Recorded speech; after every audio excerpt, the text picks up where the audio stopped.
Bonsoir, peuple de Dieu. J'espère que nous nous portons bien. Je bénis le Seigneur pour la vie du pasteur Princilia. On ne le dit pas souvent, on ne constate pas souvent, mais il y a beaucoup de sacrifices qu'elle fait. Vous savez que ce n'est pas évident tous les jours d'être toujours là à temps, avant tout le monde la plupart du temps. Alléluia. Vraiment que le Seigneur se souvienne de toi, de ton amour, de ton zèle, de tous les sacrifices que tu fais. Amen. Bien-aimés, nous allons prendre nos Bibles. Ce soir, nous allons parler du pardon. On aime les programmes de prière, on aime jeûner, mais comme on dit souvent, on a tendance à aller regarder la saleté chez l'autre ou à regarder comment vit l'autre. Mais quand on va chez nous-mêmes, ou du moins ce qui se passe chez nous-mêmes, on ne prête pas attention. Alléluia. Vous savez, il y a des gens qui ont tendance à toujours vouloir recadrer les enfants d'autrui. Ton enfant est comme ceci, comme cela, mais lui-même, son enfant est discipliné. Ou encore, son enfant mène une double vie, le parent n'est même pas au courant de ça. Si et seulement si on veut lui raconter les gros dégâts que cet enfant fait, il ne reconnaîtrait pas leur enfant, bien-aimé. Et c'est étonnant quand même de ne pas connaître son enfant. Ça arrive souvent parce qu'on ne fait pas attention à ce qui se passe derrière. On se concentre, notre regard est fixé, notre attention est fixée sur autre chose et chez nous-mêmes, on ne prend pas garde. Alléluia. Amen. Pourquoi je dis ces choses, bien-aimés? Nous aimons prier, nous aimons jeûner, mais on oublie que l'état de notre cœur compte pour beaucoup dans notre exaucement, sinon dans l'impact de ce que nous faisons. Alléluia pour Dieu. Notre Dieu est un Dieu, on a dit dernièrement, qui communie avec notre être intérieur. Amen. La Bible nous dit que là où est notre cœur, là sera notre trésor. Et on nous invite à protéger notre cœur, bien-aimé. D'y prendre garde plus que toute autre chose, car c'est de là que jaillissent ces choses de la vie, bien-aimé. Et les rancunes, le manque de pardon, tout ce qui s'assimile, bien-aimé, est logé dans notre cœur. Amen. Alléluia. Amen. Lorsque tu as un problème de pardon, tu as du mal à pardonner les autres, ou tu traînes des blessures, des frustrations, des rancunes, dont tu ne veux pas t'en débarrasser pour la plupart, sinon pour quelques-uns.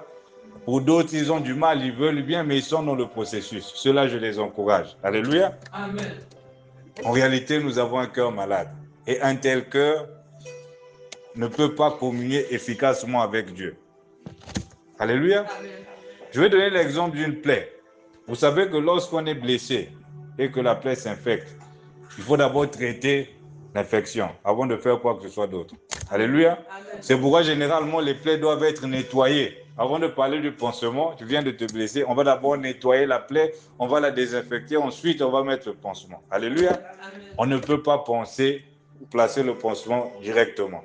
Ou du moins quelqu'un qui en a conscience, qui a fait la santé, ne va pas s'hasarder à le faire. Alléluia. Nous nous empressons de prier. Nous nous empressons d'aller dans des programmes de prière, de jeûne, ainsi de suite. Mais avec des infections dans nos cœurs.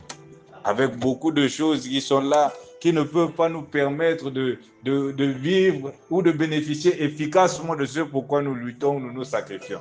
Alléluia.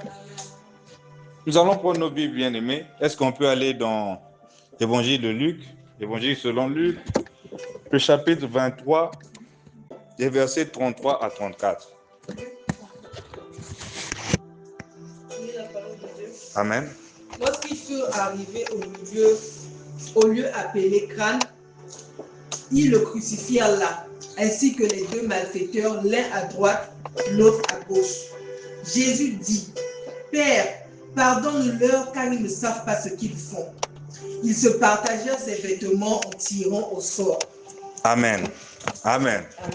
Bien aimé, ce soir, nous allons parler du pardon, ou du moins nous allons introduire notre message, peut-être d'une autre manière, bien aimé. On va se concentrer sur ce qui s'est passé dans ce récit-là, bien aimé. Nous avons notre Seigneur Jésus-Christ. Nous connaissons tous cette histoire, bien aimé. Le voilà qui se retrouve injustement sur une croix. Alléluia. Au milieu des brigands, bien aimé. Imaginez le pasteur ou l'apôtre, on vient soulever l'apôtre, on va le mélanger avec les criminels. Oh, voilà, on l'assimile aux criminels. Quel scandale, bien-aimé. Pour quelqu'un dont on connaît le témoignage, pour quelqu'un dont on connaît l'authenticité devant Dieu, bien-aimé. C'est grave. Amen. Alléluia. Amen. Et donc, Jésus est assimilé à des bandits, des vulgaires bandits. On ne sait pas si c'était des meurtriers, si c'était des voleurs, on ne sait pas. Mais en tout cas, c'était des hors-la-loi. Et des hors-la-loi qui méritaient la sentence la plus grave. Alléluia. Amen. Donc, Jésus a assimilé à ces gens-là. Le Seigneur, celui qui vient sauver, et il n'a même rien fait. Tout ce qu'il a pu faire durant son ministère, c'était d'aider les autres. C'était de prêcher la parole, le salut. Guérir les malades, c'était de délivrer les possédés, de soigner voilà, les aveugles en vue, les captifs, ainsi de suite. Donc, il n'a fait que le bien autour de lui. Amen. Alléluia. Amen. On n'a jamais appris que Jésus s'est levé et allait provoquer les émeutes, aller provoquer une bagarre quelque part, un soulèvement, ou aller déstabiliser politiquement le pouvoir en place. Alléluia. Amen. Les gens se faisaient des films, bien aimés. Jésus n'était jamais allé provoquer ces gens-là, bien aimés. Les pharisiens et compagnie. Ce sont eux qui avaient un problème avec Jésus. Jésus n'avait pas de problème avec eux. Amen. Si ce n'était de prêcher la vérité, Amen. la venue du royaume. Alléluia. Amen. Et donc, on a le Seigneur qui se retrouve dans cette condition. Ce qui m'interpelle, c'est le verset 34, bien-aimé. Jésus dit, Père, pardonne-leur, car ils ne savent pas ce qu'ils font. Est-ce qu'ils ne savaient pas qu'ils sont en train de tuer un innocent? Alléluia. Si c'est l'entendement, la compréhension humaine, on dira, mais c'est un innocent. On a même préféré libérer Barabbas ou prendre un innocent vraiment. Quelqu'un dont on connaissait le mal ou le danger, on va le remettre en liberté. Il ira encore commettre parce que c'est un multirécidiviste. Alléluia. Ils ont préféré risquer ça, de prendre un innocent, bien aimé. Humainement parlant, si ça arrivait aujourd'hui, à notre ère, on dira, mais ils savent ce qu'ils font. Ils ont un problème avec lui, ils veulent régler son compte, c'est simple. Alléluia. Amen. Vous savez, quand quelqu'un veut régler ton compte, te faire du mal, il va inventer des raisons. Il est conscient de ce qu'il fait, tu n'as rien fait, mais il dira que c'est bleu alors que c'est rouge. Amen. Alléluia. Amen. Mais notre Seigneur, c'est étonnant, face à ça, il intercède. Il adresse une prière au Père. Il dit, Père, pardonne-leur, car ils ne savent pas ce qu'ils font, bien-aimés. Ah! Je vais demander à quelqu'un de lire Matthieu, le chapitre 5, le verset 44. On va comprendre une chose là-bas. Matthieu 5, 44. Amen. Juste le verset 44. Oui. Mais moi je vous dis, aimez vos ennemis, bénissez ceux qui vous maudissent, faites du bien à ceux qui vous haïssent, et priez pour ceux qui vous maltraitent et qui vous persécutent. Amen. Verset 45. Afin d'être les fils de votre Père céleste. En effet, il fait lever son soleil sur les méchants et sur les bons, il fait pleuvoir sur les justes et sur les injustes. En réalité, Jésus, à ce moment-là, est en train d'accomplir cette écriture-là, bien-aimée. Il a prié pour ses persécuteurs, ses bourreaux. Alléluia. Amen. Quelle dimension. Et c'est à cela qu'on nous invite. Alléluia. Amen. C'est pourquoi nous devons pardonner. Imaginez quelqu'un qui peut arriver à ce niveau-là de la révélation, sinon à ce niveau de profondeur de l'amour pour son prochain. Bien aimé, c'est que c'est quelqu'un qui ne peut pas garder rancune. C'est quelqu'un qui ne peut pas s'arrêter sur une faute pour catégoriser cette personne et puis prendre des décisions radicales contre cette personne. Alléluia. Amen. Tout passe par là, bien aimé. Des hommes, vous savez, la loi, depuis que la loi a été établie, nous connaissons que dans les 10 commandements, on punissait ceux qui commettaient le meurtre, par exemple. Tu ne tueras point. Alléluia. Peu importe qui est tué, tu ne tueras point. Sauf s'il s'agit d'un contexte précis, peut-être on est en train d'appliquer une sentence, voilà, bon, à ce moment-là, il n'y avait pas de problème. Alléluia. Amen. Donc, même un fou dans la rue qui ne t'a rien fait, si tu le tuais, tu étais coupable. Et tu méritais la pire des sanctions prévues. Alléluia. Amen. Et donc là, ça se passe avec le Seigneur Jésus. Mais qu'est-ce que Jésus fait? En disant cette prière, imaginez quelle aurait été la sanction. Vous en prenez au Fils de Dieu. S'il fallait appliquer strictement cette loi-là, ou la loi, quelle serait la sanction pour les hommes, bien-aimés?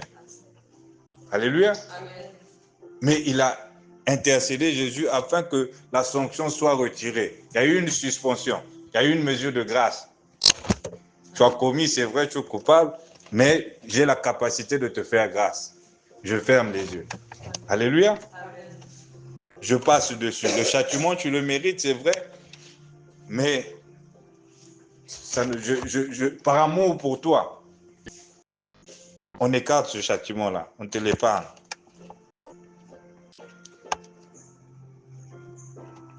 Notre Dieu nous accorde un pardon, son pardon, malgré notre condition, malgré la gravité de ce que nous commettons comme violation ou comme mal, tout le mal que nous faisons, bien-aimés.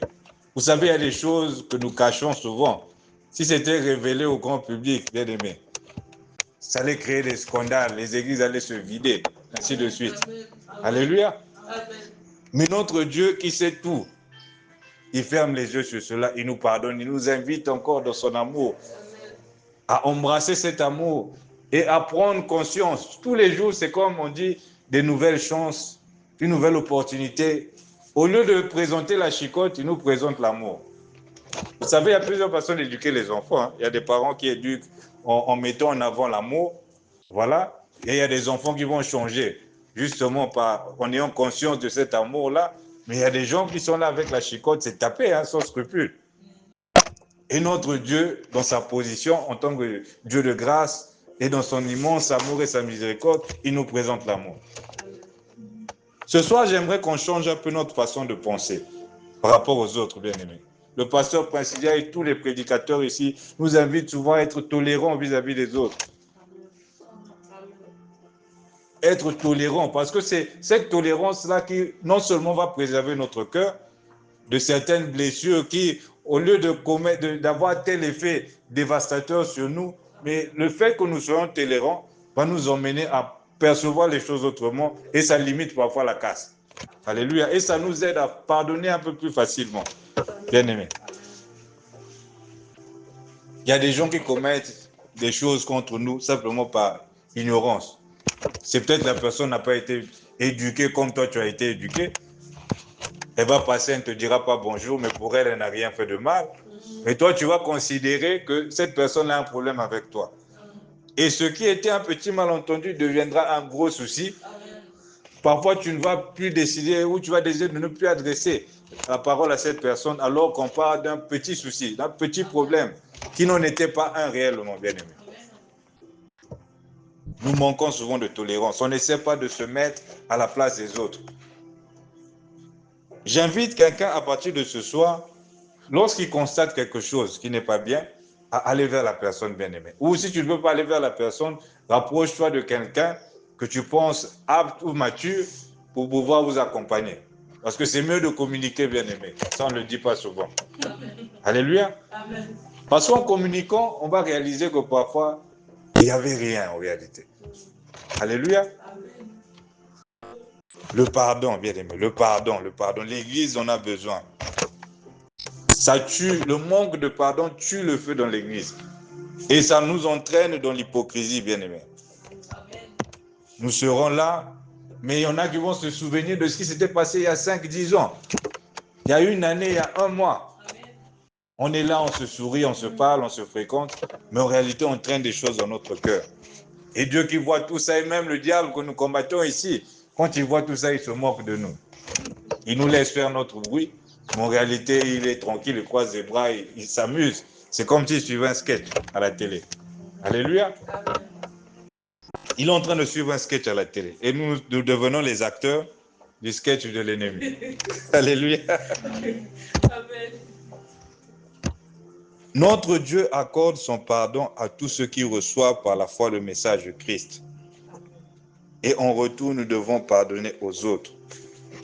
Vous savez, le fait que l'on refuse ou qu'on garde en nous ces blessures et ces rancunes, qu'on a du mal à pardonner, ça ressemble à quelqu'un, je donne une image, à quelqu'un qui est en train de marcher, mais il porte sur lui une charge, bien-aimé. Et plus tu accumules dans ton cœur, bien-aimé, la charge ne fait que s'alourdir. Alléluia. Là où tu aurais pu aller plus loin, en un temps record, bien aimé, tu vas te retrouver à lutter, tu avances difficilement à pas de caméléon, bien aimé. Et ça vaut tant pour notre croissance spirituelle que pour notre vie de tous les jours, même notre vie familiale. Là où la famille pouvait se souder, marcher main dans la main, aller plus loin, se soutenir mutuellement pour avoir plus de cadres, vous êtes là en train de ruminer des situations des arrière-grands-parents parfois. Et vous vous faites la guerre parfois pour des choses dont vous ne savez même pas, vous n'avez pas connaissance de comment ça s'est passé, d'où ça vient, bien aimé. C'est parce que tel oncle, tel grand-père, tel parent avait des problèmes avec son frère ou sa soeur. Les enfants sont entrés dans tout ça et on a embrassé tout ça, bien aimé. Ça ne sert à rien, je dis à quelqu'un ce soir, ça ne sert à rien de se mêler des histoires qui ne te concernent pas. Là où il y a eu, les gens se disputent là. Si tu ne viens pas pour les mettre ensemble et les réconcilier, c'est pas la peine d'aller là-bas. D'aller mettre ta bouche là-bas. Parce que tu vas te retrouver dans des choses dont tu ne connais ni la tête ni la queue. Et parfois, même quand les personnes vont se réconcilier, toi, tu vas te retrouver au milieu, là, tu es perdu. Sony. Tu es mal à l'aise, tu es au milieu, tu ne sais plus quoi faire. Alléluia. Je donne un petit témoignage, ça nous est arrivé par le passé. Nous étions dans une église à Dakar. Quand nous arrivons, il y avait un pasteur qui dirigeait l'église. Quelques années après, le pasteur il dit avoir reçu une autre vision, voilà, et il se retire du ministère. Et quand il se retire du ministère, un autre pasteur a été envoyé, un missionnaire, pour assurer son remplacement, sinon l'intérim. Et donc, ceux qui viennent là, celui qui est venu avec un message comme quoi, pour opposer celui qui était là avant et ceux qui l'ont suivi, parce que généralement, c'est ce qui se passe. La personne parle, les gens le suivent. Donc, il y avait deux groupes. Ceux qui étaient partis avec le pasteur, l'ancien pasteur, et ceux qui sont restés, qui sont avec le nouveau pasteur. Et donc, on nous avait tout le temps enseigné que ceux qui étaient partis étaient des traîtres. Imaginez des services, on en somme à la louange. Du jour au lendemain, surtout pour la louange, c'est quasiment tout le groupe qui était parti. J'étais resté seul. Du coup, ce sont les gens de la Sono qui étaient venus à la louange, s'adapter, ainsi de suite. Mais tout le monde était parti, bien aimé. Imaginez, vous étiez ensemble tous les jours. Du jour au lendemain, on vous invite, on vous exhorte à devenir des ennemis. Chacun se regarde mutuellement comme des traîtres. Ah, eux, ce sont des traîtres, ils nous ont abandonnés, ils sont partis de l'autre côté. L'autre aussi, les autres aussi, ceux-là sont des traîtres, ils ne nous ont pas suivis, ils sont restés. On est resté comme ça pendant des années. Les relations que nous avions tissées ont pris des coups, bien aimés. Il y a des gens avec qui aujourd'hui, c'est vrai que moi, je n'ai pas de souci avec eux, mais les choses ne sont plus du tout comme avant. C'est comme si on devenait des inconnus, des étrangers, parce qu'on n'a plus grand-chose à se dire. Les années sont passées, on n'a pas pris les nouvelles les uns des autres, chacun vit sa vie, et puis voilà. Alors que nous étions toujours ensemble à l'époque. Mais j'en viens. Quelques années après, ces pasteurs-là se sont réconciliés devant tout le monde. Alléluia. Amen. Ils se sont réconciliés devant tout le monde. Et ce pasteur qui invitait les gens à abandonner l'autre, voilà, quelques années après, alors qu'il jurait que le jour où il quitterait l'église, il invitait les gens à lui tourner le dos aussi, comme pour dire je serai fidèle jusqu'au bout. Moi, si un jour je quitte, moi aussi abandonnez-moi, voilà, voilà. Mais quelques années après la réconciliation, lui aussi il a quitté l'église. Alléluia. Amen. Donc, il ne faut pas se mêler des affaires qui ne nous concernent pas. C'est trop compliqué. Amen. Amen. À la fin, c'est toujours nous qui sortons perdants. Amen. Alléluia. Eux, ils savent comment ça a commencé. Quand ils se réconcilient, ils savent où ils partent et comment ils vont continuer. Mais nous qui prenons les choses en chemin, là, bien aimé, on n'a plus de justification, on est perdu. Alléluia. Amen. Est-ce que quelqu'un peut prendre Matthieu, ouvrir la Bible, lire dans Matthieu, l'évangile de Matthieu, chapitre 18. On va commencer par le verset 23, je vais nous arrêter.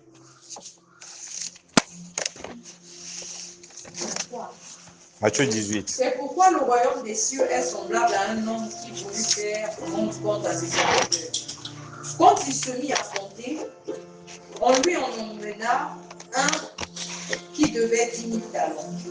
Comme il n'avait pas de quoi payer, son maître ordonna qu'il fût lui, sa femme, ses enfants et tout ce qu'il avait, et que la dette fût acquittée. Le serviteur, se jetant à terre, se prosterna devant lui et dit envers moi, et je te paierai tout. Ému de compassion, le maître de ce serviteur le laissa aller et lui remit la dette. Après qu'il fut sorti, ce serviteur rencontra un de ses compagnons qui lui devait 100 deniers. Il le saisit et l'étranglait en disant « Fais ce que tu me dois ». Son compagnon, se jetant à terre, le supplia, disant « Aie patience envers moi, et je te paierai. » Mais l'autre ne voulut pas, et il alla le jeter en prison jusqu'à ce qu'il eût payé ce qu'il devait. Ses compagnons, ayant vu ce qui était arrivé, furent profondément attristés, et ils allèrent raconter à leur maître tout ce qui s'était passé. Alors le maître fit appeler ce serviteur et lui dit « Méchant serviteur, je t'avais remis en entier ta dette parce que tu m'en avais supplié. Ne devais-tu pas aussi avoir pitié de ton compagnon comme j'ai eu pitié de toi ?» Et son maître irrité le livra au bourreau jusqu'à ce qu'il eût payé tout ce qu'il devait. C'est ainsi que mon Père Céleste vous plaira si chacun de vous ne pardonne à son frère de tout son cœur. Amen. Alléluia. Amen. Bien aimé, en réalité, ici, on vient de résumer non seulement notre message, mais aussi tout ce qui se passe dans notre vie chrétienne, bien aimé. On va supplier Dieu tous les jours. Seigneur, pardonne-moi, j'ai fait ceci, j'ai fait cela. Mais quand il s'agira de ton frère ou de ton prochain, quand tu as fermé là, plus personne ne peut ouvrir. Alléluia. Est-ce que cette personne-là, en oubliant de te saluer, ou en t'insultant, ou en posant tel ou tel acte, en étant injuste envers toi, est-ce qu'elle a commis quelque chose de pire que ce que nous commettons tous les jours vis-à-vis de Dieu? Non seulement il nous arrive de pécher contre le Saint-Esprit, il nous arrive de pécher contre notre prochain, il nous arrive de pécher même contre nous-mêmes et notre corps. Alléluia. Amen. Combien de gens nous avons blessés, frustrés? Mais on va aller demander pardon à Dieu, qui va nous pardonner, bien-aimés.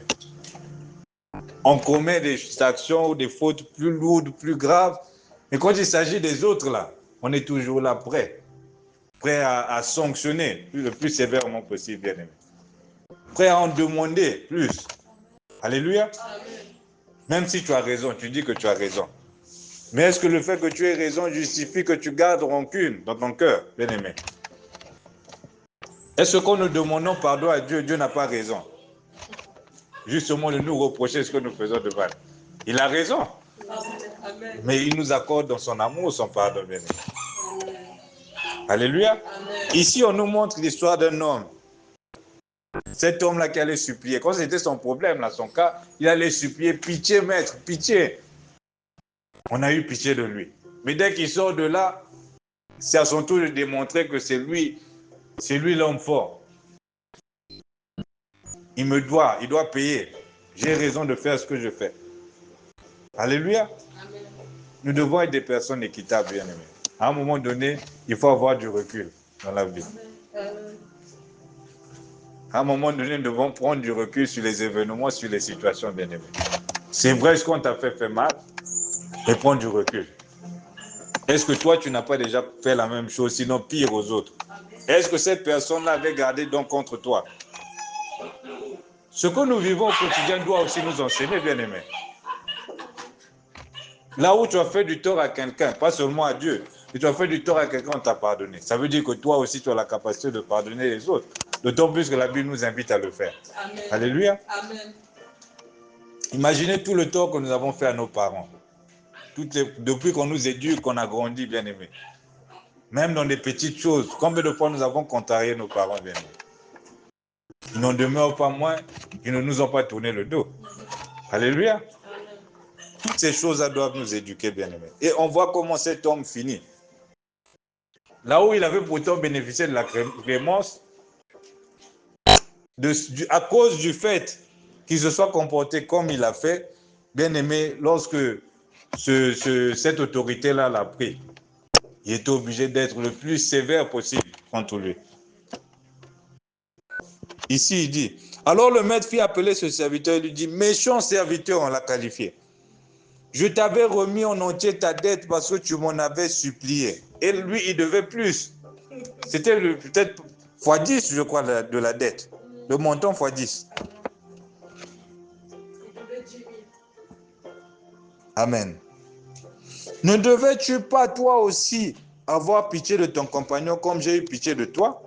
Donc ce qu'on réclame ou ce dont on veut bénéficier là, nous devons être disposés à le donner aux autres aussi, bien aimé. Si dans ton travail tu veux avoir des avantages, tu veux progresser, tu veux avoir des privilèges, bien aimé, lorsque tu auras ces choses-là, ne te dis pas qu'il n'y a que toi qui a ce droit-là dans le monde ou dans cette société, bien aimé. Tous les autres derrière toi, eux aussi, ils ont ce droit-là, bien aimé. Amen. Et lorsque tu seras au poste de direction, là où tu peux aider quelqu'un, tu penses que cette personne, elle travaille bien, elle mérite. Il ne faut pas que ce soit toi la cause qui empêche ou la cause de la non-évolution ou du défaut de progrès des autres, bien aimé. Ce dont tu as bénéficié là, fais ça aux autres aussi. Amen. Alléluia. Et c'est ce qu'on nous enseigne ici. Ne devais-tu pas toi aussi avoir pitié de ton compagnon, comme j'ai eu pitié de toi? Et son maître irrité le livra au bourreau. Ah, quand il livre, ça c'est fini. Hein? Même s'il vient supplier, ça ne compte plus. Jusqu'à ce qu'il ait payé tout ce qu'il devait. Imaginez, on vient de te remettre ta dette. Ah, Koufou Diavé, c'est bon. Et là, on vient de dire, bon, tu vas payer. Et combien? Tu vas payer combien? Alléluia. Donc, psychologiquement, moralement, il était déjà bien, il était à l'aise, donc tout le poids était tombé. Donc, on vient remettre ça sur la tête. Il y a un risque d'AVC. Hein? Le choc là veut te provoquer un AVC. Hein? Alléluia. Amen. C'est ainsi que mon Père céleste vous traitera et chacun de vous, si chacun de vous ne pardonne pas à son frère de tout son cœur, on précise de tout son cœur, c'est pas que nous savons semblable pardon. Parce que vous êtes ensemble à l'église, il ne faut pas que l'église ait des soupçons, les deux là ils ne se parlent plus, qu'est-ce qu'il y a? Sinon ils vont creuser, ils vont vouloir comprendre ce qui se passe, ils vont nous forcer à s'asseoir. Je ne veux pas de cette confrontation. Bon, je fais seulement semblant. Allons comme ça. Vous savez, il y a des gens qui évitent de faire face à la vérité juste pour ces raisons-là. Je n'ai pas envie de m'expliquer là-bas. Allons seulement. Alléluia. Amen. De tout notre cœur. Le pardon se donne ou s'attribue au prochain de tout notre cœur. Sans réserve, bien aimé. Alléluia. Ce n'est pas non, je pardonne, mais je n'oublie pas. C'est vrai que tu as subi ça dans ta chair, dans ton corps. Certainement que tu prendras des dispositions vis-à-vis de cette personne pour ne plus t'exposer. Ce n'est pas pour autant que ton cœur doit garder les séquelles. Alléluia. Amen. Vous savez que même quand on est blessé, on cicatrise, mais ce n'est plus une plaie. C'est une peau qui remplace. C'est vrai qu'il y a la marque. Ou certains, il y a la marque selon la plaie, la gravité de la plaie. Mais ce n'est plus une plaie. Elle ne saigne plus. On passe à autre chose. Alléluia. Amen. Et c'est ce qui doit se passer avec nous, bien-aimés. Bon, nous sommes arrivés au terme de notre message. On va prier. Nous allons incliner nos têtes, dire merci à Dieu pour sa parole et lui demander de nous donner la force de la mettre en pratique. Prions.